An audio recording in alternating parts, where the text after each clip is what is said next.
boa noite a todos. É com muita alegria que nós recebemos hoje a professora Carmen Matias, com um tópico bastante especial para a gente. Nós que temos educadores matemáticos, professores do ensino básico, professores na formação de docentes, alguns na Universidade do Rio de Janeiro, na Universidade do Estado do Rio de Janeiro, outros na Universidade Federal, e muitos licenciandos que, de maneira geral, nos pedem, insistem para que esse tópico seja tratado com alguma profissionalidade, mas também com conhecimento de causa. E eu, a exemplo de outros muitos casos na matemática, na educação matemática, eu digo, olha, não sei, quero aprender, e vamos atrás daquelas pessoas que de fato sabem e entendem do assunto. Então, a professora Carmen é uma professora conceituada, reconhecida no Brasil sobre esse tópico. Então, assim, é com muita alegria, com muito entusiasmo que nós recebemos, professora. A professora, ela é atuante na Universidade Federal de Santa Maria, além de fazer pesquisas para o Livro Aberto de Matemática, desde 2018, livro que tem o nosso professor também, já participou aqui conosco, o professor Fábio Simas. Então, de certa maneira, a professora Carmen já fazia parte de nós, sem nós sabermos, de algum modo. Ela tem realmente, entre outras questões, o trabalho dela na licenciatura, na formação de professores, e justamente com essa ênfase na parte educacional e também tecnológica. Então, professora, nós te agradecemos novamente de maneira muito veemente, porque é de grande interesse para nós e ficamos muito felizes de te recebê-la. Muito obrigado, seja bem-vinda e fique à vontade. Obrigada, Jean. Não sei, assim, agora me colocou uma responsa, né? Não sei o quanto conceituado, mas, enfim, eu gosto das tecnologias e gosto de falar sobre isso, né? E trabalho com o projeto Livro Aberto, que agora está um pouco paradinho, né? Mas junto com o Fábio, gosto muito do pessoal do Rio, assim, quero ainda um dia ficar um tempo aí no Rio estudando com o pessoal, até tinha comentado com o Fábio de fazer algumas coisas, mas por enquanto não dá, em questões familiares, mas dia que der a gente vai, né? Mas então, muito obrigada mesmo por essa oportunidade de falar para licenciandos, para professores de matemática. Então, como o professor Gia Felipe comentou, eu vou falar um pouquinho sobre o que eu tenho feito em função de tecnologias no ensino de matemática. Tá? Eu vou compartilhar uma tela aqui, só deixa eu achar aqui a tela, aqui, compartilhar a tela inteira, né? Não sei se vocês estão enxergando aí já, tranquilo? E aí, qualquer falhazinha, vocês me avisem, porque eu vou parar de ver vocês, né? Para poder falar, então, sobre tecnologias e ensino de matemática. É como o professor Fábio, professor Jean falou, eu trabalho na UFSM, que é a Universidade Federal de Santa Maria. Ela fica bem no centro do Rio Grande do Sul, né, para quem não conhece. Então, sejam convidados também a vir a Santa Maria quando vocês tiverem oportunidade. Inclusive, vou fazer já a propaganda. Nós vamos ter a Escola de Inverno de Educação Matemática e encontro do PIBID em agosto desse ano. Se eu não me engano, é de 1º a 4 de agosto. Depois eu até posso passar para o professor Jean mais informações sobre a 7ª Escola de Inverno de Educação Matemática, que é feita de 2 em 2 anos aqui em Santa Maria. E esse ano ela vai ser também em formato híbrido. Então, quem quiser participar e não puder vir a Santa Maria, pode participar dela em formato híbrido. Ainda estamos aceitando submissões, enfim, é uma ótima oportunidade também de trocar ideias, né, com outros pesquisadores. Bom, então, eu vou falar um pouquinho sobre as pesquisas que usam a ideia de habilidades de visualização espacial, que a gente tem trabalhado desde 2018, desde que eu que eu faço parte de um grupo de pesquisa de geometria, que não é da minha universidade, mas é de uma universidade particular aqui de Santa Maria também, né? E aí, em especial, eu vou mostrar alguns exemplos de integração do GeoGebra e alguns artefatos impressos em 3D. Eu só vou pedir desculpa para vocês, porque eu não vou ter os artefatos para mostrar, porque eles ficaram dentro do laboratório e alguém levou a chave do laboratório hoje, e aí eu não tive como pegar. os artefatos. É aquela velha história, as coisas acontecem, é lei de Murphy, né? Quando tem que dar errado, dá errado. Mas depois, se alguém quiser mais detalhes, eu posso, enfim, disponibilizar algumas outras coisas, tá? E também vou focar em algumas pesquisas que a gente está desenvolvendo que abordam a visualização e as tecnologias digitais, né? Bom, quanto às habilidades de visualização espacial, não tem um acordo geral sobre a terminologia a ser usada no campo educacional, né? Pode acontecer que um autor utilize, por exemplo, o termo visualização, outro autor use o termo pensamento espacial, né? Mas, segundo alguns autores, né, eles compartilham o mesmo significado para termos diferentes, né? Em particular, Gutierrez define visualização em matemática como um tipo de atividade de raciocínio baseado no uso de elementos visuais ou espaciais, sejam mentais ou físicos, realizadas para resolver problemas ou provar propriedades, né? E essa coisa, assim, um autor chamar de visualização, outro de pensamento espacial, outro de habilidade de visualização espacial, parece ser uma bagunça, né? Mas só que é um reflexo da diversidade de áreas onde a visualização ela é considerada relevante e tem uma variedade de especialistas interessados em pesquisar sobre uh, as habilidades de visualização espacial, né? Então, a gente se interessou em pesquisar também sobre esse assunto e fazer alguns experimentos e verificar algumas coisas que eu vou mostrar para vocês, tá? Bom, a visualização, então, ela é integrada por 4 elementos principais, que são as imagens mentais, as atividades, as habilidades e as representações externas, tá? Em particular, a gente vai focar nas atividades, né, e nas habilidades, tá? As imagens mentais e as representações externas também estão vinculadas com aquilo que a gente tem pesquisado. Mas como eu vou falar mais com você sobre as tecnologias, as atividades e as habilidades, elas vão ser mais focadas. As representações externas, essa fala, elas vão estar representadas pelos artefatos impressos em 3D que a gente tem feito. Então, como o professor Gia comentou, né, e eu falei que eu ia falar um pouco sobre tecnologias no ensino de matemática, eu trouxe desde as tecnologias digitais até tecnologias como essas impressas em 3D, que não deixam de ser tecnologias digitais pelo processo que elas acabam tendo que passar, né, para serem fabricadas, tá? Bom, então, assim, só para ter uma ideia, né, começou essa ideia de trabalhar com visualização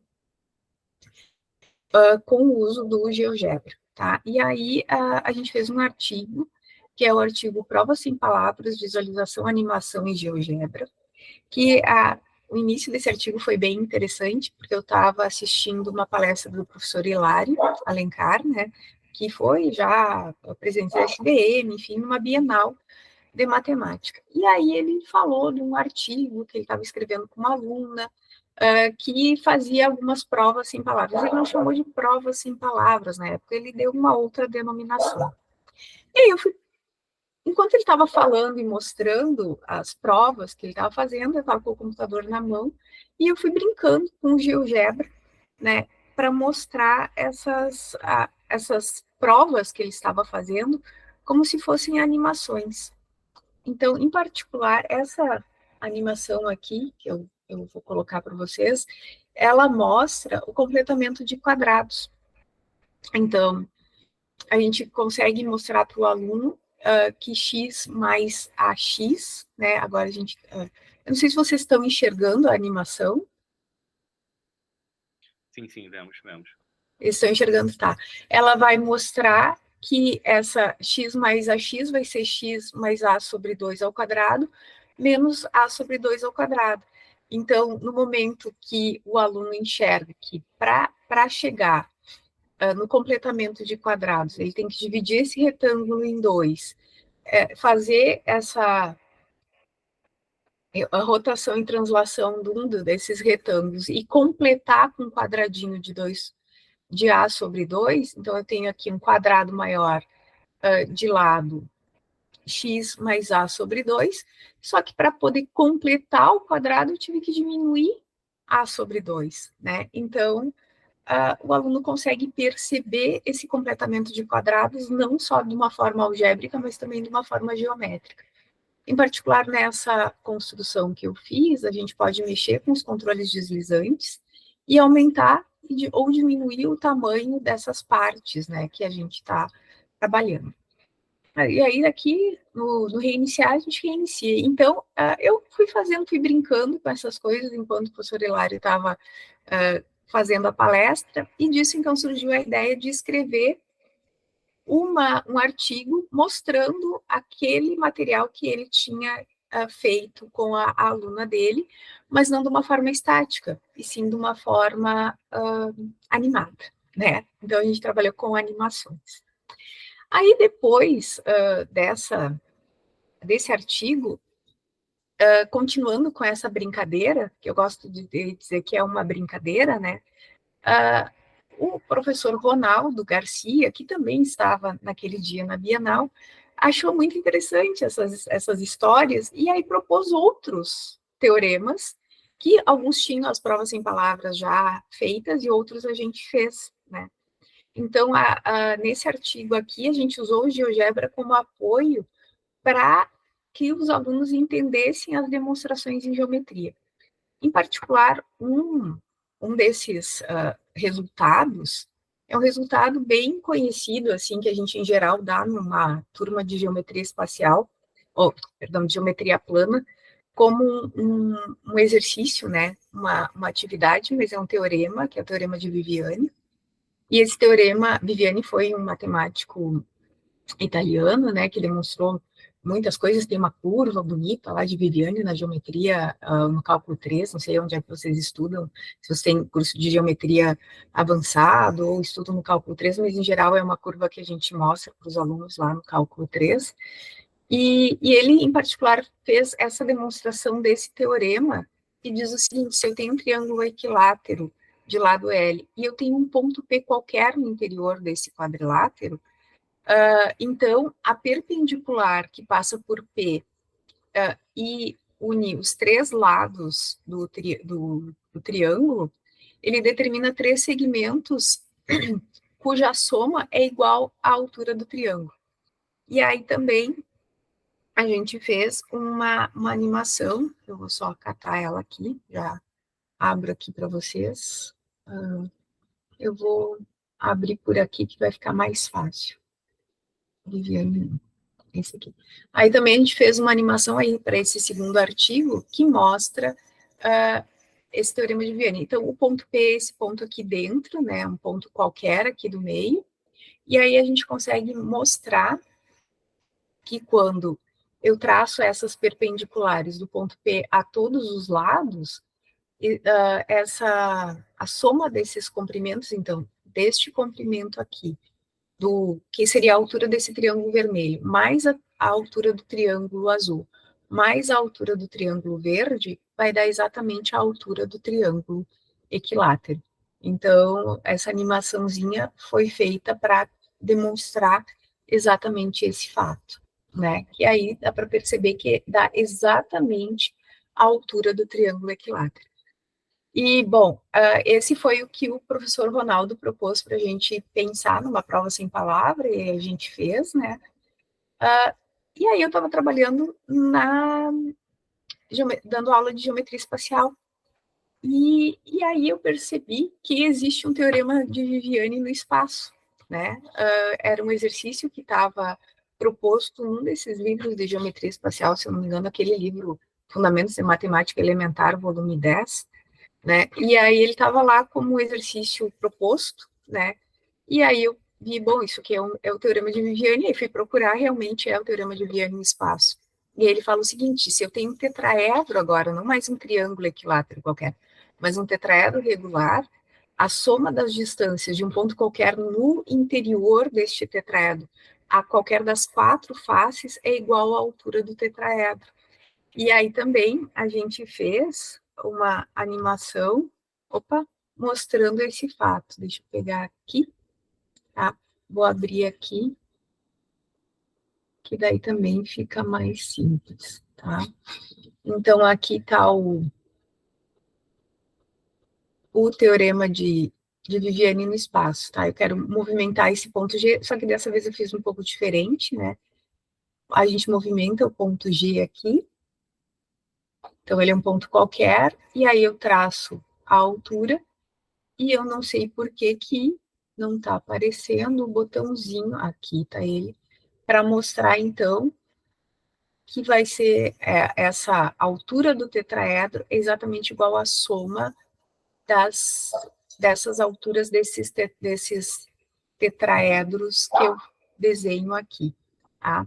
Então, aqui o ponto G eu posso movimentar, deixa eu tentar pegar ele aqui de novo, tá? Né? E aí a gente vê que movimenta, quando eu movimento o ponto G, eu consigo movimentar essas alturas, e tinha um botãozinho aqui, que agora eu não sei onde é que foi, eu fiz isso, e ele estava funcionando perfeitamente, aquelas coisas das tecnologias, que eu mostrava que dava a soma dessas alturas dava exatamente a altura do tetraedro, tá? Mas aí vocês podem confiar em mim, ou então ler a demonstração que está aqui, tá? Então, eu acho que vai ficar a demonstraçãozinha que está aparecendo aqui, tá? Então, se a gente considerar o G, o ponto interior do tetraedro, aí se mostra essas alturas aqui, dá exatamente, vai ser o volume do tetraedro ABCD é a soma dos volumes de cada um desses 4 tetraedros, né, do verde, do amarelo, do azul e do vermelho, e como, então, obviamente, a altura H vai ser exatamente a soma dessas alturas aqui, tá? Bom, aí depois, eu começando a trabalhar no livro aberto de matemática, conversando muito com o professor Fábio Simas, sobre o que aparece nos livros didáticos e que não são, em geral, cobradas habilidades de visualização espacial, mas sim cálculo de área e de volume nos livros didáticos, né? A gente resolveu, então, olhar, né, para os livros didáticos, o que tinha de exercícios que cobravam atividades de visualização espacial para serem resolvidos, né? Então, a gente escreveu esse artigo, depois de ter feito essa investigação, que foi uma curiosidade que a gente teve, né? A gente escreveu esse artigo que analisa os exercícios de livros didáticos de matemática do ensino médio, que necessitam, e analisa esses exercícios que necessitam das habilidades de visualização para serem resolvidos, né? Por que a gente fez isso? Claro, foi essa curiosidade, porque a gente percebeu que no ensino de geometria se ignoram as relações entre a figura geométrica e o desenho, né? Em geral, o ensino considera apenas a leitura geométrica do desenho e não outras interpretações, né? E como, por exemplo, as imagens mentais. E essas duas figuras, elas nos dão exatamente esse sentido, tá? E para poder, depois a gente vai dar uma olhadinha nessas duas figuras, mas eu só vou contar um pouquinho do que fala esse artigo, né? Porque para poder verificar se existiam tarefas de visualização espacial em exercícios lá dos livros didáticos, o que a gente precisou fazer? A gente precisou ter uma ideia do que eram essas habilidades de visualização espacial e como que eu ia classificar esses exercícios dos livros didáticos. Então, a gente olhou vários artigos, né, de vários autores, e criamos categorias que foram consideradas na análise dessas tarefas dos livros didáticos. Então, a primeira categoria foi a categoria que analisava se existiam exercícios que dependiam de representações planas de objetos e que exigiam algum sistema de projeção para serem realizadas. E a gente chamou essa categoria de coordenar e integrar visualização de sólidos, né? Então, um exemplo aqui foi retirado de um artigo de 2010, né, que solicitava que o aluno indicasse a vista frontal de um sólido de acordo com o ângulo de visão do observador, tá? Então, olhando esse sólido, ele tinha que verificar qual dessas 4 figuras representavam aquele ângulo de visão daquele observador. Aí depois, a outra categoria que as outras duas categorias que nós classificamos foi a de girar um sólido. Então, a gente olhou se tinham exercícios em que o estudante é convidado a girar mentalmente um sólido. Então, por exemplo, assim, se é dado um sólido geométrico e se pede para o aluno verificar qual dos outros sólidos é idêntico àquele sólido daquela figura inicial. Tá? Depois, gerar sólidos de revolução.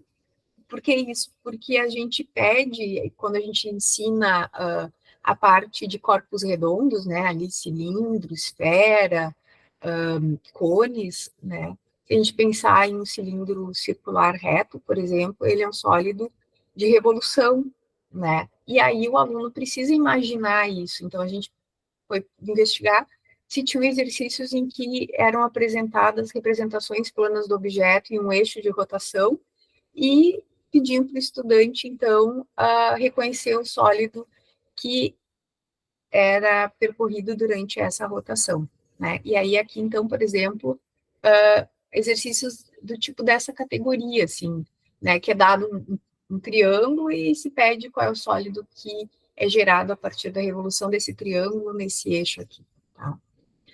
Também a gente classificou exercícios que demandavam verificar se a representação de um sólido na forma planificada, ou vice-versa, né? Dado sólido, exige-se a planificação.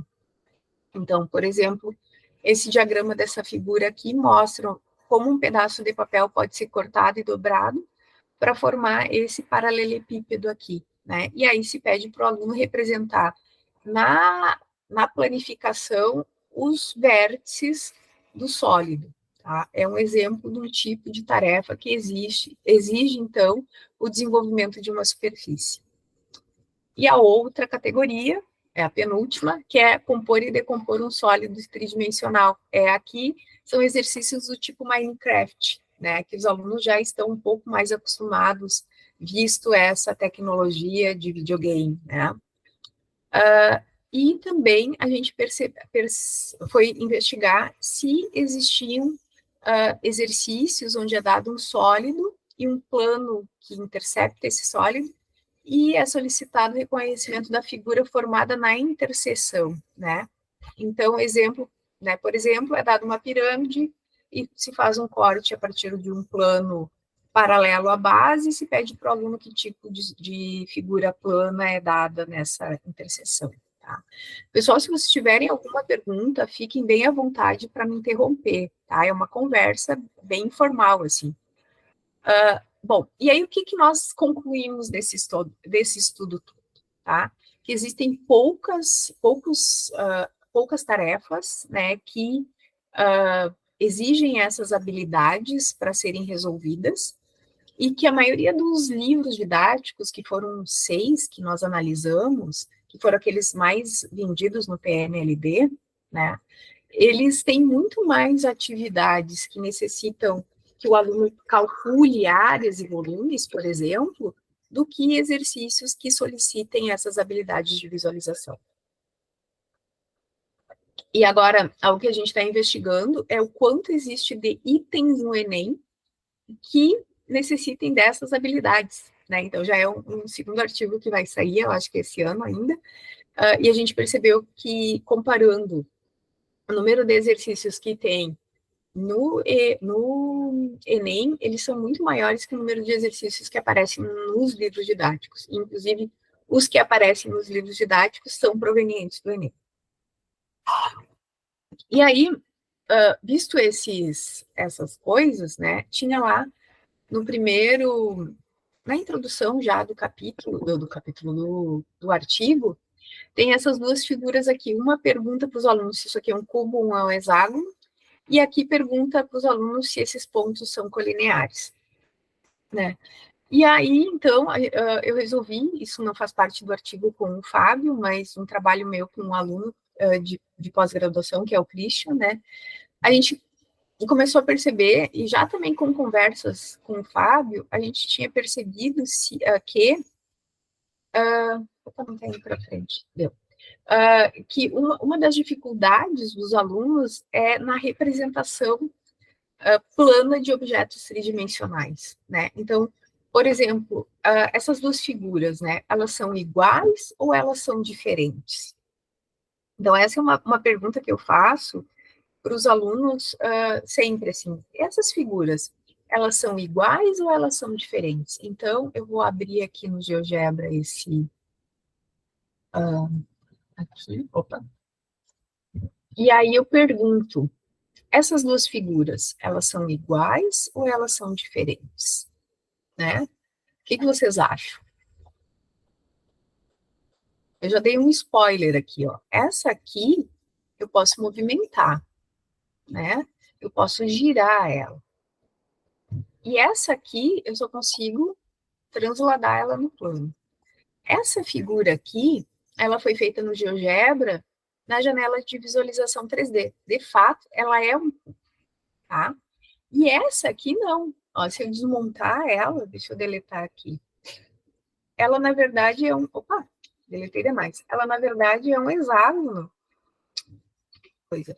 Que eu... Deixa eu tirar aqui, ó. Que eu pintei a partir de uma certa disposição que eu quis, né? Eu dividi esse hexágono aqui. Deixa eu colocar aqui de volta.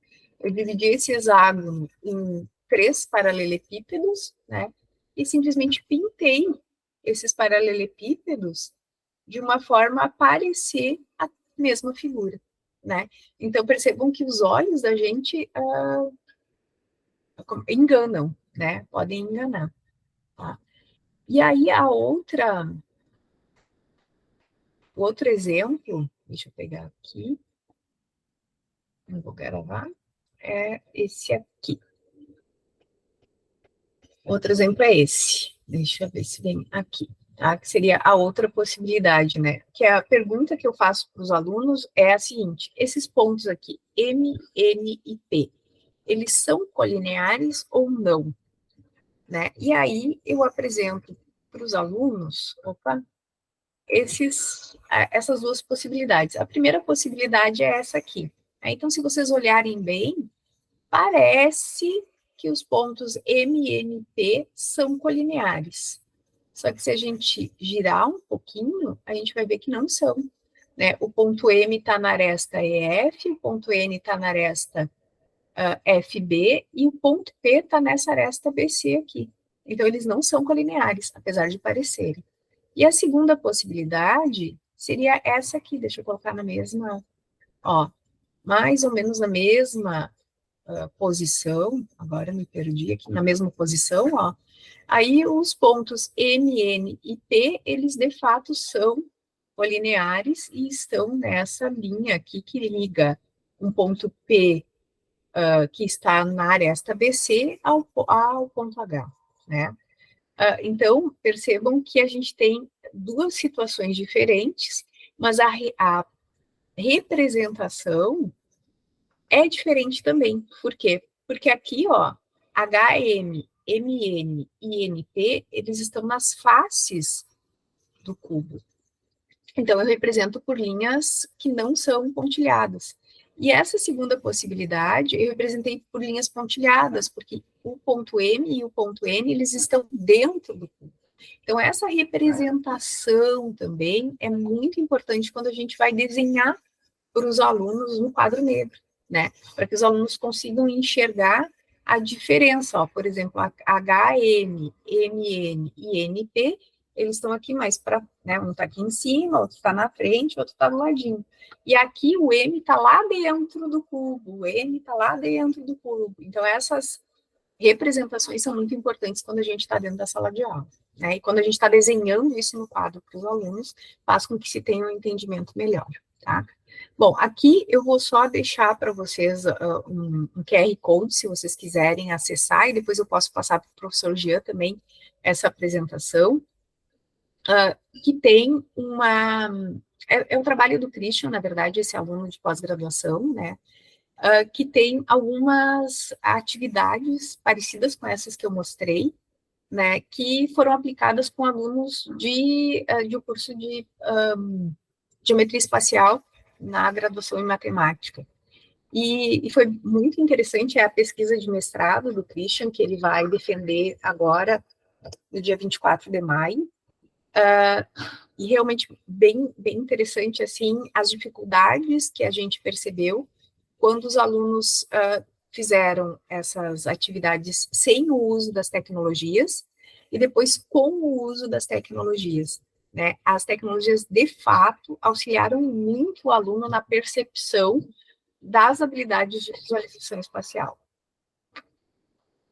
Percebam que aqui a gente tem mais ou menos aquelas mesmas categorias, né, que foram descritas lá no meu trabalho com o Fábio, então a gente tentou seguir mais ou menos as mesmas categorias para abranger todas as habilidades de visualização espacial. E aí também aqui vocês vão encontrar algumas questões do Enem que demandam de visualização espacial para serem resolvidas, tá?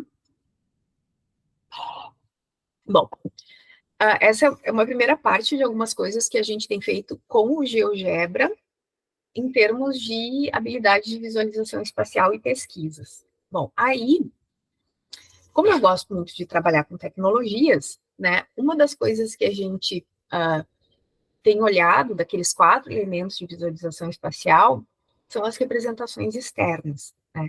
E vocês sabem que agora todo mundo precisa ter a parte de extensão. E mesmo antes dessa parte de extensão, eu tinha uma vontade de projetar alguns recursos físicos, né? E já tinha projetado muitos recursos digitais, porque esses recursos eles podem ser usados na educação básica de forma a reduzir as dificuldades no aprendizado de geometria, principalmente geometria espacial. E dessa forma, a gente vai apoiar e fomentar o desenvolvimento das habilidades de visualização espacial nos alunos, né? Então, a gente tem trabalhado com GeoGebra e impressão 3D, né? A gente faz alguns artefatos no GeoGebra, os que a gente não consegue fazer no GeoGebra, a gente faz em softwares do tipo CAD. A gente, que eu digo, é o grupo, né, que está trabalhando nisso. Na verdade, quem trabalha com CAD é o pessoal mais da fabricação mecânica, né, que eles têm esse know-how, a gente trabalha mesmo com o GeoGebra, né. Bom, mas essa ideia, essas coisas não surgiram do nada, né? Algumas pessoas, assim, trabalham com esse tipo de pesquisa, né? Por exemplo, o professor Diego Lieban e a professora Renata Vagova. A professora Renata Vagova, ela trabalha na Eslováquia e fez o doutorado dela com Marcos, blá, blá, blá, né? Eu não sei dizer o nome dele, mas que foi o cara que inventou o GeoGebra, né?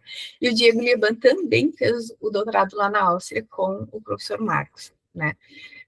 Em particular, o Diego, na tese dele, ele mostrou que o uso combinado de imagens múltiplas pode apoiar o desenvolvimento de imagens mentais e, consequentemente, as habilidades dos alunos, habilidades visuais dos alunos que ele pesquisou, que foram os alunos do IFE, que ele trabalha aqui em Bento Gonçalves, no Rio Grande do Sul, né?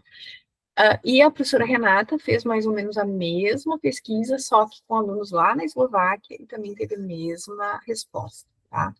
Então, a gente pegou alguns modelos, né, que eles já tinham trabalhado, e olhou também algumas pesquisas, como, por exemplo, essa pesquisa feita por esses 3 pesquisadores. Um deles é bem conhecido no GeoGebra, ele tem um canal bem legal, que é o Zost Lavixa, e ele tem vários applets do GeoGebra, no site do GeoGebra lá, né, e aí eles pesquisaram algumas coisas sobre os conceitos, né, que são abordados na BNCC lá de Luxemburgo, né, essa seria a base comum curricular de Luxemburgo, né. Nessa base, as experimentações e descobertas de conceitos matemáticos são muito recomendados, né, e diz lá que os professores devem envolver os alunos em abordagens de modelagem matemática, né, algumas coisas assim onde os alunos podem desenvolver processos e habilidades de conteúdo por meio da descoberta, ou seja, fazer experimentações, né? E além disso, as habilidades aprendidas, as habilidades que estão descritas na BNCC de Luxemburgo, que devem ser aprendidas pelos alunos, elas devem estar conectadas com problemas e situações do mundo real. Só que o que eles perceberam na pesquisa que eles desenvolveram, né? Que isso não ocorre. Os professores não fazem experimentações e não conectam aquilo que eles ensinam com o cotidiano. Parece o Brasil, né? E os professores lá também tendem a ensinar com base nos livros didáticos. E, obviamente, assim como lá, aqui não é diferente e não é culpa dos professores, é culpa do ensino que a gente teve. A gente faz exatamente aquilo que a gente aprende.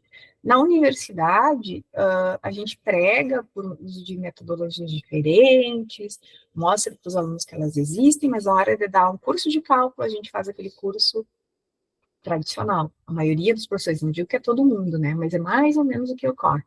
E aí, então, essa pesquisa desses professores aborda novas metodologias para o ensino de matemática para atender alguns requisitos desse currículo nacional, a partir de novos métodos de ensino e aprendizagens aprimoradas por tecnologias. Então, a gente pegou alguns exemplos que esses professores fizeram lá em Luxemburgo e adaptamos aqui para as nossas pesquisas de ensino e também alguns projetos de extensão, tá? Bom, isso é que eu já falei, tá? E aí, então, a gente tem um projeto aqui que chama o Potencial Didático das Tecnologias Digitais na Investigação de Habilidade de Visualização Espacial, cujo objetivo é investigar se a visualização pode ser uma ferramenta de aprendizagem epistêmica ao utilizar o potencial didático das tecnologias digitais ao ensinar e aprender geometria, tá? E a ideia desse projeto é desenvolver as habilidades de visualização espacial dos alunos por meio de modelagem e impressão 3D. Então, um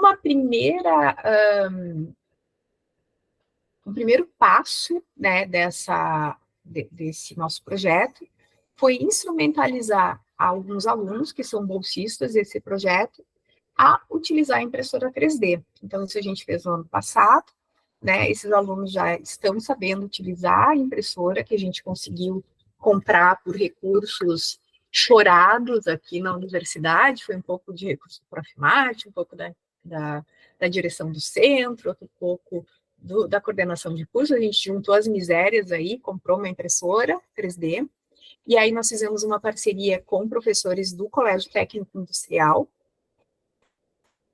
em particular com o professor do curso de fabricação mecânica, que eles já têm um know-how nisso, né? Eles já sabem trabalhar impressão 3D.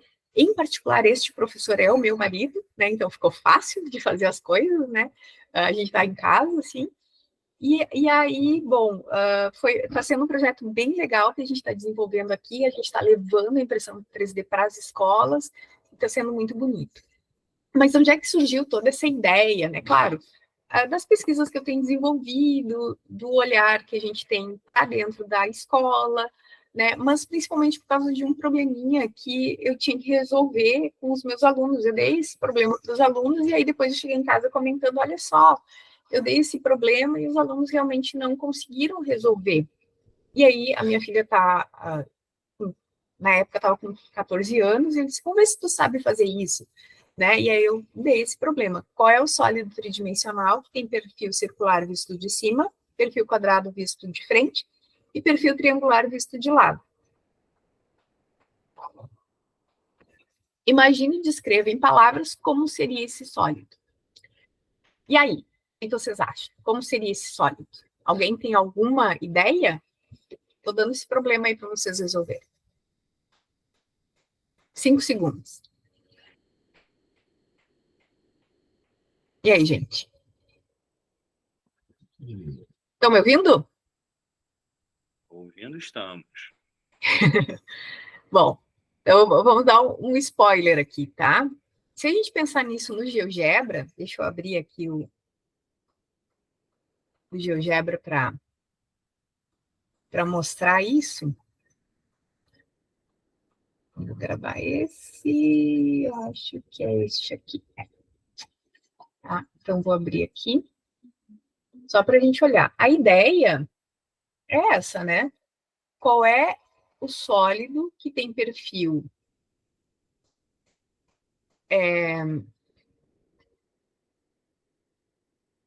circular visto de cima, perfil retangular visto de frente e perfil triangular visto de lado, né? Então, se a gente pensar a vista do círculo, né, a vista de cima, o que vocês imaginam que pode ser? Né? Em geral, os alunos me respondem aqui, e se o controle deslizante funcionar, deu uma travadinha aqui. Vamos ver. Ó, essa é a projeção aqui. Deixa eu botar aqui. Vamos tentar fazer esse controle funcionar aqui. Opa, aqui, claro. Já dei a resposta. Peraí. Aqui, ó. A gente pensa num cilindro, né? Se eu pensar na vista de cima, olhando de cima, em geral a gente pensa no cilindro. E o cilindro também funciona se a gente olhar de lado, né? Ó. Se eu olhar de lado, se for um cilindrinho pequeno, vai dar também. Só falha quando a gente olhar aqui, né? Ah, não deu. Poxa, não rolou, né? Aí, se eu pensar na vista do triângulo, eu posso pensar, então, num cone, ou num prisma triangular, né? Se for um prisma triangular, olhando aqui também vai funcionar, desde que ele seja pequenininho, né? Se for aqui, funciona, que é uma beleza também, né? E se for a vista do quadrado, que eu posso pensar num prisma de base quadrado, mas só que daí não vai funcionar nem para o triângulo, nem para o círculo, né? Então, o que a gente tem que fazer? A gente precisa unir essas três coisas, né? Eu preciso disso e preciso disso aqui também. Eu preciso de um sólido que seja a união dessas três coisas. Então, vai ter que ser a interseção desses caras. E essa aqui é a solução. Ó, uma solução possível é essa. Então, eu tenho um triângulo quando eu olho de lado, eu tenho, de fato, um quadrado quando eu olho de frente, e eu tenho um círculo quando eu olho de cima, né? Então, essa é a solução. Deixa eu tirar aqui, projetar aqui a solução. Ó, tá aqui ela. Essa é a soluçãozinha, ó. Projetadinha aqui, dá para enxergar bem direitinho, que funciona para todo mundo, tá? Deixa eu tirar aqui e deixar só a solução. Viram que legal? Como é que é o nome desse sólido aqui? Isso aqui é um cilindro sextavado. É um cilindro que eu cortei aqui e fiz esse corte nele, né? Então, chama cilindro sextavado, tá? Bom, e aí a gente fez uma adaptação disso impresso em 3D, né? A gente fez como se fosse aquele brinquedinho de encaixar de criança, né? E eu ia trazer aqui para mostrar a pecinha, né? Só que, como eu falei, alguém levou a chave do laboratório embora, eu não tive como entrar, né? Então, a pecinha é realmente uma peça que entra aqui e entra aqui, né? É realmente bem interessante quando eu apresento isso para os alunos, eles ficam, de fato, bem entusiasmados, assim, poxa, eu não pensei nesse tipo de coisa, ou alguns pensam, alguns até tentam fazer o desenho, é bem, bem legal. Tá? Bom, e aí a pergunta é, como que eu faço para imprimir um objeto? Né? Então, aqui eu tenho uma foto da impressora, né? Essa aqui é uma impressora que a gente tem em casa, uma impressora que tem no laboratório. Para imprimir, a gente precisa de um arquivo, né, no formato STL, que aí é outra palestra para explicar um pouco esse formato de arquivo. Ele é totalmente matemático, né, ele é feito a partir dos pontos de cada camada, né. A impressora 3D, ela trabalha com filamentos, então é uma impressão, é o que a gente chama de manufatura aditiva, né, ela vai imprimindo e vai colando esse filamento, né, conforme diz o arquivo lá, né. Então, por exemplo, eu posso imprimir alguma coisa que eu construí no GeoGebra, né, por exemplo, o logo do GeoGebra, tá. Como é que eu faço para imprimir? Tá? Tem esse logo, foi o Diego que desenvolveu, tá, então basta eu baixar lá do site, depois também isso vai estar tem um link para esse site, né, para vocês poderem acessar ele aqui, tá?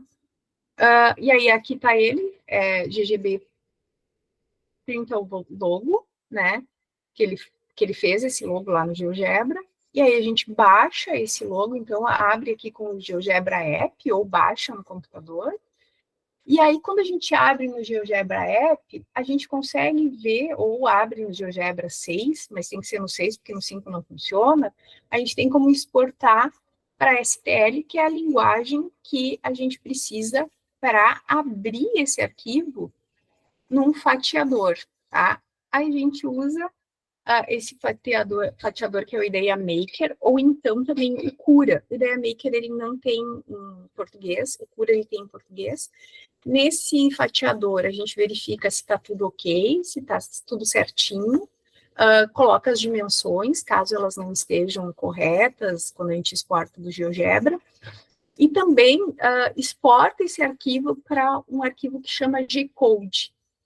E esse G-Code é o arquivo que a impressora entende, né? Então, não é o arquivo STL é para enxergar as propriedades aqui no Ideia Maker, tá? E aí, então, a gente transfere para um G-Code, e esse G-Code a gente consegue imprimir, né? E aí, aqui tem um videozinho da impressora imprimindo exatamente esse logo, né? Então, ela vai adicionando, claro, está numa velocidade bem grande, assim, né? Para não ficar um vídeo muito longo. Então, observem que ela vai adicionando camadas. E aí isso vai vai criando a peça, né? Então é por isso que a gente chama assim de uma manufatura aditiva, que é diferente de um torno mecânico, por exemplo, que quando a gente pega a peça, a gente vai tirando, né, coisas para formar a peça. Então, é uma tecnologia para a indústria também bem importante, né? Tem vídeos que mostram casas sendo feitas com impressão 3D, é muito legal, assim. Tá quase acabando esse videozinho, assim, só para vocês terem ideia ali da peça se formando, tá? E se dá para observar aqui, quando ele parar, eu vou mostrar para vocês. Não deu aqui, deixa eu botar um pouquinho mais para cá. Aqui, ó. Aqui tá o logo sendo formado, e aqui, assim, como esse logo ele é vazadinho, né? A gente teve que colocar o que a gente chama de. Agora me fugiu a palavra, mas são tipo uns apoios, né? Uns apoios para que não se tenha algo no ar, né? Então, eu preciso de um apoio para conseguir fazer a impressão. Então, isso também é colocado e feito naquele software de fatiamento, tá?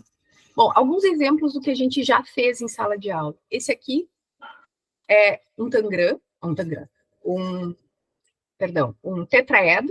É um tetraedro regular, dividido no meio, né? E aí eu entrego essas duas peças e digo para os alunos: montem, façam esse tetraedro. É fantástico porque o povo fica mexendo. Ai, que judiaria não ter as peças aqui, gente. O povo fica mexendo e tentando juntar as partes e não junta, e não consegue formar o tetraedro. Chega a ser divertido. Aí quando monta, quando enxerga o tetraedro montado, poxa, acho assim que foi muito fácil, né? Esse outro objeto, esses três objetos aqui são três pirâmides de base triangular, que a gente mostra, então, aqui que o volume da pirâmide é 1/3 do volume de um prisma de base triangular. Então, essas três pirâmides aqui, elas têm 2 a 2, mesma base e mesma altura, e aí a gente consegue mostrar via princípio de Cavalieri aí quando a gente monta as três, né, a gente tem um prisma de base triangular, e a gente consegue mostrar via princípio de Cavalieri que, então, o volume da pirâmide é 1/3 do volume do tetraedro. O volume da pirâmide é 1/3 do volume do paralelepípedo. Ai, meu Deus, o prisma de base triangular. Difícil. Aqui é essa outra imagem que eu vou mostrar aqui, né? Então, essas três aqui formam essa aqui, tá? E, além disso, a gente tem levado, como eu falei, para as escolas, né? E uma demanda das escolas foi em função de alunos cegos.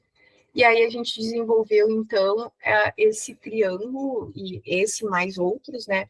Que são triângulos com Se vocês verem aqui, ele tem marcações, né? Então, aqui tem um ângulo, os 3 ângulos diferentes, os 3 lados diferentes, para mostrar para o aluno o que é um triângulo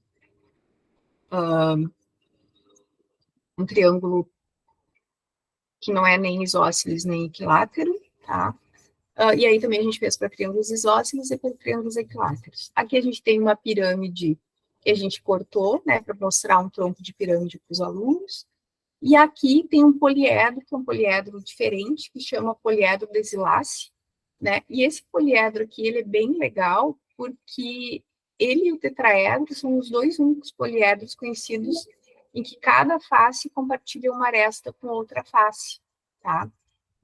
E, além disso, ele é um poliedro que tem 14 vértices e 21 arestas, e ele tem muitas aplicações em grafos e topologia, né? Aqui a gente pode mostrar aqueles teoremas das cores, que dá para pintar algumas coisas, e realmente tem muitas aplicações interessantes. Eu sempre digo que esse poliedro aqui dá um TCC, tá?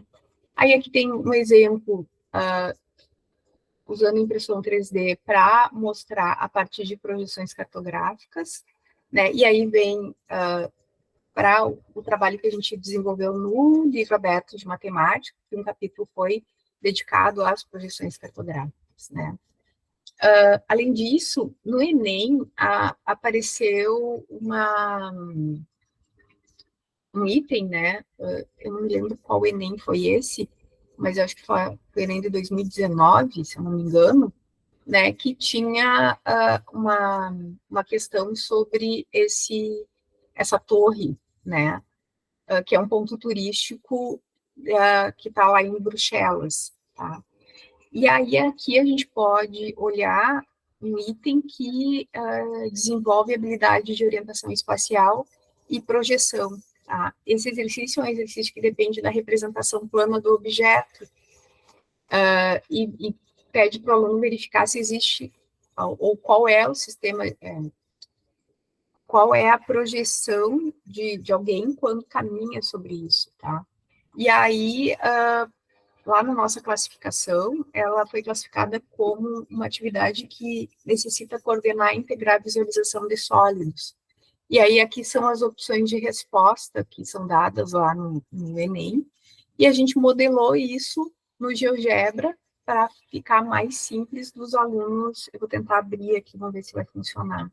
Para os alunos enxergarem isso, imprimiu em 3D, né, e também construiu no GeoGebra. Deixa eu achar aqui. Eu acho que é esse aqui. Deixa eu ver. Não, esse aqui é o outro. Será que eu não tenho ele aqui? Ah, não, eu não tenho ele. Peraí, que eu tenho ele no computador aqui. Eu deixei ele aqui. Eu não baixei, esqueci. Ele está aqui no GeoGebra 3D. Então dá para a gente mexer.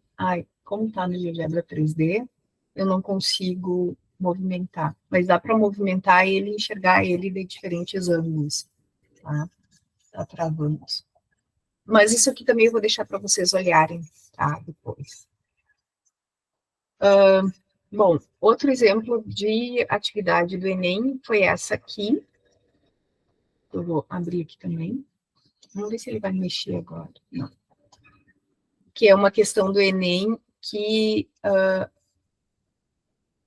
aborda uma escada de forma helicoidal, né? E pede para verificar qual é a projeção quando alguém vai deslizando a mão sobre o corrimão, né? E aí a gente fez essa atividade no GeoGebra. Essa não foi impressa em 3D, a gente só fez aqui no GeoGebra e fez a projeção. Essa aqui funcionou. E aí fez a projeção para que o aluno consiga enxergar qual é o desenho que vai se formar, qual das opções é a válida, né? E aí também foi uma parte da investigação do Christian, foi fazer essas questões sem o uso das tecnologias, e depois com o uso das tecnologias. Obviamente, com o uso das tecnologias, as pessoas tiveram um aproveitamento muito maior, tá? Bom, é isso que eu tenho para mostrar para vocês, tá? Agradeço a oportunidade, de novo, de falar, assim, sempre gosto muito de falar sobre as tecnologias e aquilo que a gente tem feito, talvez para dar ideias. Tudo que eu mostrei aqui está nesse QR Code, depois eu vou passar também para o professor essa apresentação, e ele pode compartilhar com vocês à vontade. Posso colocar inclusive essa apresentação nesse link que está aqui nesse QR Code, tá? E aí vocês podem brincar também com todas essas coisas que eu mostrei, tá? É isso, gente. Então, agora fico aberta a perguntas e tudo mais. Por favor. Obrigado, professora Carmen. Alguns comentários durante a palestra. O Igor falou incrível em algum momento. Aliás, olá, Igor, boa noite. Faz tempo que nós nos vemos. Um daqueles alunos que vão se perdendo no meio do caminho, fazendo muitas disciplinas. É o aluno que está no semestre fatorial, como a gente diz aqui, né? Não sei se esse é o caso dele, não, mas eu lembro que conversamos num período e confirmou que tá no fatorial. Mas, enfim, acho que ele foi para um lado, eu fui para o outro. Enfim, é isso. Boa noite, Igor. E a Rafaela, no final, aqui diz parabéns. Para novamente agradecer, professor. Apenas algumas colocações, eu acho que temos algumas perguntas, algumas questões bem interessantes, né? Porque, se eu vou brincar aqui com as pessoas lá do departamento do DMD, Departamento de Matemática e Desenho, se as pessoas falassem que eu, de propósito, pedi para você vir aqui fazer propaganda da impressora 3D, elas estariam mentindo. Eu não sabia que estava na sua... Não tinha... Exatamente. Nós recebemos um convite para argumentar a respeito dos usos didáticos pedagógicos da impressora 3D e a possibilidade de aquisição para o departamento para o uso. Enquanto você falava, eu já fui acionando, não vou citar nomes para que as pessoas não se sintam constrangidas a falar, mas já fui dizendo, olha, está vendo? A sua pesquisa de iniciação, na sua pesquisa de monografia, essas possibilidades podem aparecer. Então, obrigado também por essa parte, digamos, mais formal ou mais pragmática, foi muito importante para a gente. A Vivian também agradece a professora, o ensino fica muito mais prazeroso. E aproveitando e roubando a ideia da Vivian, descaradamente, em um determinado momento você falou sobre como algumas questões de matemática apresentam mais cálculos e menos visualização. Eu acho interessante que em vários momentos vocês tocam nos artigos, pelo que eu fui vendo, você apresentando, confesso que eu fui baixando alguns durante você falar, botava o título, botava aqui, pesquisava, baixava, para distribuir também aos alunos interessados e interessadas.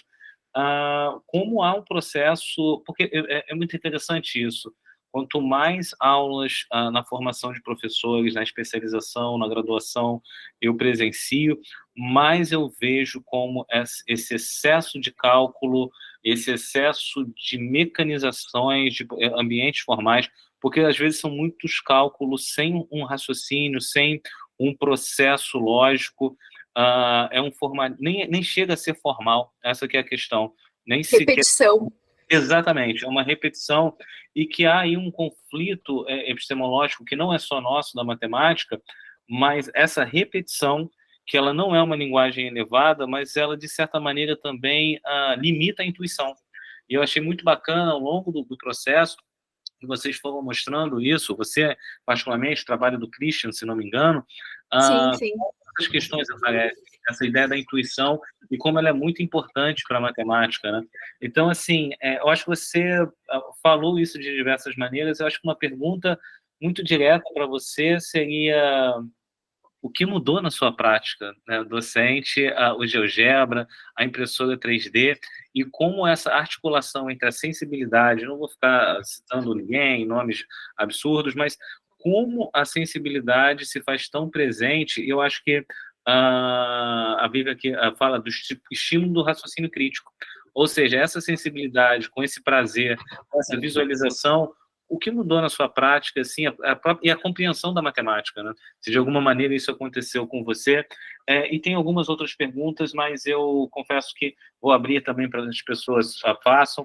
Agradecer também sobre várias questões que foram levantadas na parte de modelagem, auxiliar, por exemplo, em questões variadas de raciocínio, né? Não apenas nesse nível. Mas como isso mudou a sua prática de sala de aula, de compreensão da matemática? Enfim, é isso. Essa seria uma pergunta inicial apenas. Assim, Gia, eu trabalhei, né? Antes de trabalhar na universidade, eu sempre digo que a minha vontade era ter sido professora de escola básica. Eu sempre gostei, eu me formei, né, licenciada, isso lá nos idos de 90, 96, eu me formei, e eu comecei a dar aula em escola, né, e, claro, com vontade de fazer mestrado, incentivada por alguns professores, enfim, mas não tive bolsa, e aí era a época das vacas magras, né, que a gente passa ciclos, né, época de vacas magras, vacas gordas, assim a gente vai, e eu fui trabalhar numa escola, e dei sorte de trabalhar numa escola pública e numa escola particular, tá? Na escola particular, a gente tinha acesso a um laboratório de informática, estava começando na época. E aí diziam assim, tem que usar esse laboratório. A gente comprou, a gente fez propaganda para os pais, tem que usar. E eu estava ensinando trigonometria para os alunos no oitavo ano, na oitava série na época, né? E aí tinha o Cabri Geométrico, que eles também compraram, né? E aí eu fui com os alunos na cara e na coragem ensinar o conceito de seno e cosseno que eu já tinha dado na sala de aula, mas que os alunos não estavam entendendo, porque tinha aquela ideia da proporção, enfim. Foi muito legal. Então, foi a primeira vez que eu trabalhei com tecnologias e aquilo parece que virou uma chavinha, né? Dizer assim, olha só, Carmen, talvez esse seja o caminho, né? Talvez isso possa te auxiliar a dar aula de uma forma melhor. Aí, no ano seguinte, eu fui convidada para começar a dar aula numa universidade particular, né? E a cadeira que caiu no meu colo se chamava, depois de um ano, então no segundo ano, terceiro ano de formada, né? A cadeira que caiu no meu colo chamava Tecnologias de Informação e Comunicação, né? Lá eu tive que ensinar desde o aluno a ligar o computador até trabalhar com algumas coisas. E aí a gente começou a trabalhar com construções geométricas. Poxa, na época, trabalhava com Cabri, não existia controle deslizante, e eu trabalhava com tecnologia. Então, como é que elas caíram e mudaram a minha forma de trabalhar? Eu acho que mudaram no primeiro ano da aula, entendeu? E a partir disso, eu sempre acabei trabalhando com tecnologias de informação e comunicação aliadas à sala de aula. Se eu dou aula de cálculo, eu levo... antes levava o MATLAB, agora eu levo o GeoGebra, porque já dá para fazer muita coisa com ele em cálculo, né? Se eu vou dar aula de equações diferenciais, eu levo alguma tecnologia para trabalhar.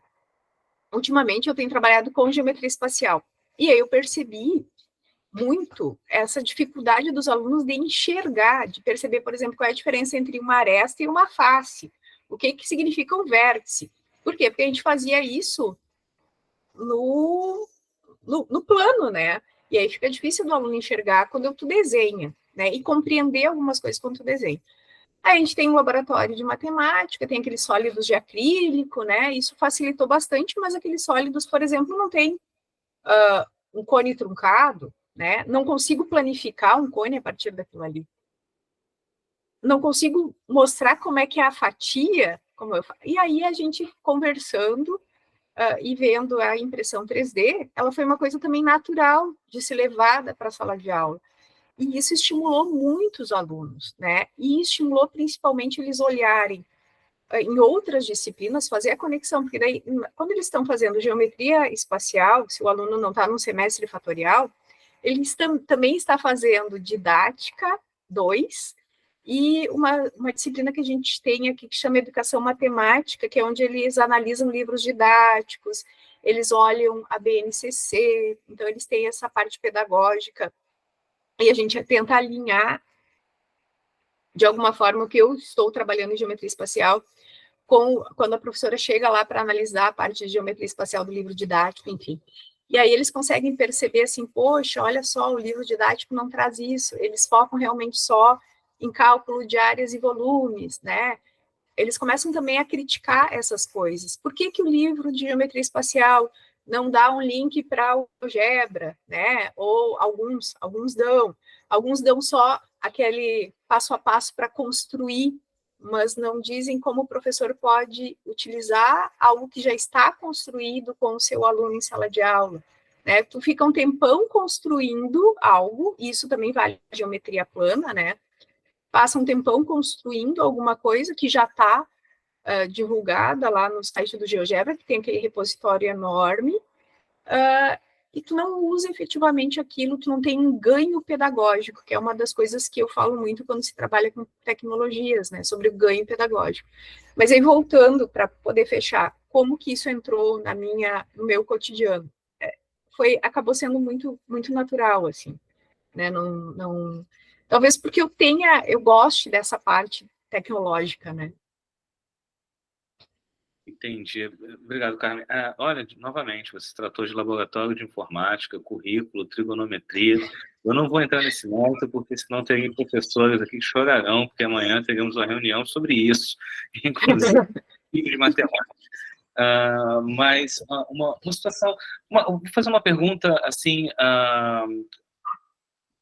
com uma questão pessoal minha, mas em determinado momento, quando você falava sobre auxiliar, as potencialidades, eu me perguntava também sobre as próprias limitações das tecnologias, assim, de que maneira o GeoGebra, talvez, Cabri, outros softwares, como eles podem ser limitantes em alguns processos de ensino-aprendizagem. Eu digo isso e sabendo que, na verdade, é uma questão de uso, né? Porque a faca ela pode tanto cortar um pão, uma fruta, como matar alguém. Matar alguém. Exatamente. E eu vou dar um caso só para tentar, talvez, contextualizar a pergunta. Certa vez, nos Estados Unidos, eu dava aula em cursos, assim, preparatórios e tal, e tinha um indiano que ele... Eu não sei por que ele gostou de mim, eu gostei dele, aquela coisa assim, uma sinergia que você não entende de onde vem, né? E estávamos ali conversando, e ele vinha sempre com umas calculadoras muito bonitas, fazendo gráficos na calculadora, e nós resolvíamos algumas questões, e aquilo me deixava muito intrigado, porque algumas eram mais fáceis de fazer, simplesmente observava a equação, sabia o gráfico, olhava ali, manipulava, fazia transformação, e você resolvia a questão. Ele insistentemente na calculadora. Teve um determinado dia que eu parei e falei, não, hoje a gente não vai usar essa calculadora, não. E trabalhei com ele. Vai fazer. Sem a calculadora gráfica, sem ele ficar ali naquela dependência de ficar olhando e tal. Enfim, passado um tempo, o pai foi procurar, falou, quem é o professor Jean, não sei o quê. E eu falei, cara, vai brigar comigo, uma coisa que eu fiz e tal. E ele disse, não, pela primeira vez, ele estava, já desde que a gente saiu da Índia, foi a primeira vez que ele chegou em casa e começou a resolver como nós resolvíamos lá na Índia, sem essa dependência na tecnologia. Eu queria saber quem era você e por que você fez isso. E, de certa maneira, depois conversei com ele, a gente tomou um café e tal, ele disse, a metodologia das escolas aqui tendem a usar essa questão, essa tecnologia, e, de certa maneira, as palavras do pai, né, para mim, há um excesso ali do uso, a ponto do filho não conseguir, em alguns momentos, seguir alguns raciocínios. Enfim, só um exemplo, um contexto vivenciado por mim mesmo, mas que... e você vê isso também, de que maneira também as tecnologias podem ser limitantes em alguns processos, ou de outras palavras, né? Quando essas tecnologias são mal usadas, né? Porque a questão não está nas tecnologias em si, mas em como elas são articuladas, pensadas, enfim. Mas é mais ou menos aquilo que eu estava comentando do ganho pedagógico, né? Quando tu leva uma tecnologia para a sala de aula, tu precisa ter um objetivo, né? Então, por exemplo, assim, não vai lá levar o aluno para o GeoGebra para fazer um círculo e uma tangente e deixar paradinho. Não, vou fazer esse ponto movimentar e mostrar a tangente em todos os lugares do círculo. Tu não vai levar o aluno para o GeoGebra, né, ou para o laboratório, seja lá, enfim, para tentar resolver uma integral. Poxa, o cara tem que saber resolver uma integral. Tu pode levar o aluno e mostrar, olha só, é muito mais interessante tu mostrar no GeoGebra uma curva e fazer os retângulos aumentarem infinitamente no GeoGebra, porque fazendo no quadro não é tão interessante, né? Mas o aluno precisa entender o conceito de integral e precisa entender como se resolve uma integral, né? De forma alguma, eu defendo que as tecnologias vão substituir aquilo que a gente faz em sala de aula e jamais faria isso, né? Como alguém comentou, acho que foi o professor Lira, numa live da SBM, que a gente teve na segunda, né? Ele falou assim, tem uma corrente aí que diz que a gente tem que eliminar épsilons e deltas do cálculo, né? E trabalhar só com softwares, né? Eu trabalho com tecnologias digitais e eu sou totalmente contrária a isso, né? Porque o aluno, ele precisa, por exemplo, né? Exemplo simples. Como é que o aluno consegue manipular um arquivo de impressora 3D? Ele precisa de geometria analítica. Porque se ele não souber geometria analítica, ele não vai conseguir enxergar o vetor normal, por exemplo, né, que está ali naquela superfície, e aí se o vetor normal não está na direção correta, a superfície vai bugar, né, porque está com a orientação errada. Então, para arrumar o arquivo que o software fez, ele precisa ter o conhecimento matemático, né? Por isso que eu digo que é outra palestra que dá para fazer só olhando um arquivo no formato .stl, que ele é feito a partir de coordenadas e mostrando os vetores normais, e mostrando a superfície a partir daqueles pontos, né? Então tem uma infinidade de coisas que se dá para fazer em matemática e impressão 3D, só para dar um exemplo, tá?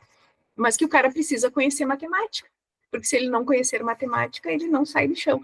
Assim, eu convenci os meus alunos de sistemas de informação, na época da pandemia, que matemática e geometria analítica era algo importante para eles. Eu estava dando exatamente geometria analítica, e eles, mas para que eu preciso disso? Bom, falei da parte computacional, enfim, de todas as imagens que a gente tem, e aí comentando com o marido, né? Enfim, quando a gente descansa, a gente trabalha.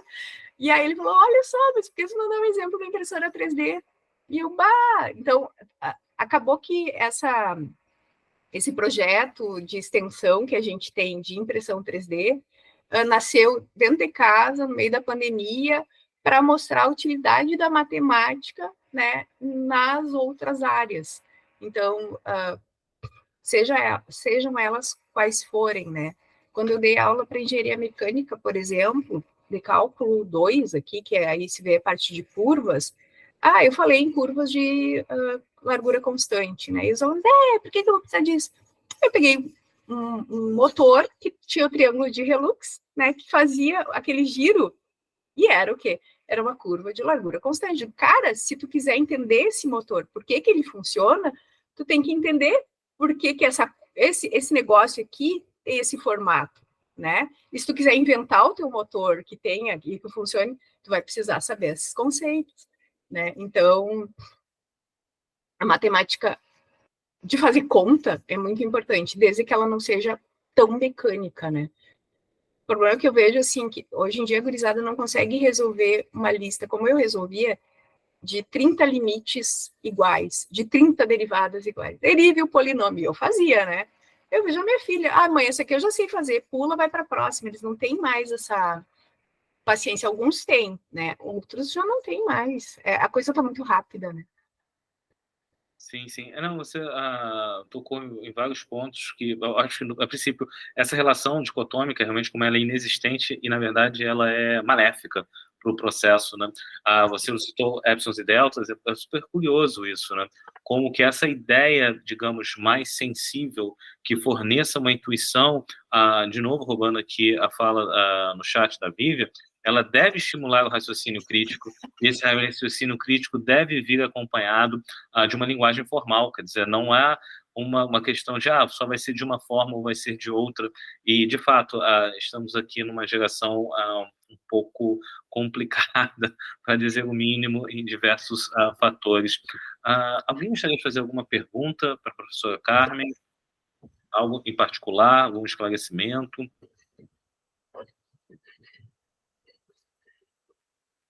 Acredito que não. Então, professora Carmen, novamente, te agradecer. Muito obrigado. Foi ótimo.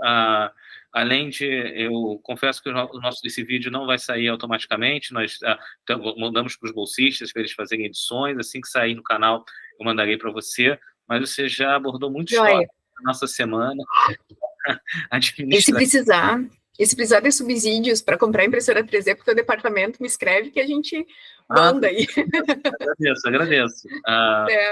Olha que vou entrar em contato. Muito Não, obrigado. tem vários artigos, principalmente do Diego, que ele escreveu a tese dele. A tese dele foi em função de impressão 3D e de aparelho CNC. Né? Ele faz um trabalho muito legal com corte laser também, faz jogos. Inclusive eu tenho um jogo que ele fez e ele me deu aqui. Por acaso esse está aqui. Não sei se vai dar para ver. Peraí, deixa eu tirar esse filtro que está aqui atrás, só para vocês não verem a bagunça que está atrás da minha casa aqui. Mas ele faz isso com esse joguinho, ó, com corte laser. É um jogo, e aí ele faz esse e outros, né, vários. E aqui, por exemplo, essas peças do jogo são impressos em 3D, né? Então é um jogo que é o quarto game, que tem lá as suas regras, né? E essas peças aqui, ó, são feitas com a impressão 3D, né? E a tese dele foi toda em cima disso, o quanto isso estimula o aluno, tem a parte motivacional, que também é algo que uma professora minha dizia assim, Carmen, mas tu usa as tecnologias só para motivar o aluno? Não, tem a parte motivacional, que é muito forte, mas também tem um apelo do aluno aprender a matemática a partir daquilo. Né? Porque uma das coisas que a tecnologia favorece muito é tu enxergar padrões, tu conseguir generalizar de uma forma mais simples, né? Que é aquilo que a gente quer com a matemática também. Entendi. Novamente, muito obrigado, professora. Imagina. Boa noite a todos e todas que participaram de hoje. Abraço e... Obrigada, gente, pela presença. Valeu. Obrigadão pelo convite de novo, professor. Não, foi ótimo, Carmen. Agradeço. Muito obrigado. Imagina. Tchau, já está agradecimentos tchau, aqui. Tchau. Tchau, tchau. Valeu. Obrigadão, gente. Boa noite. Boa noite.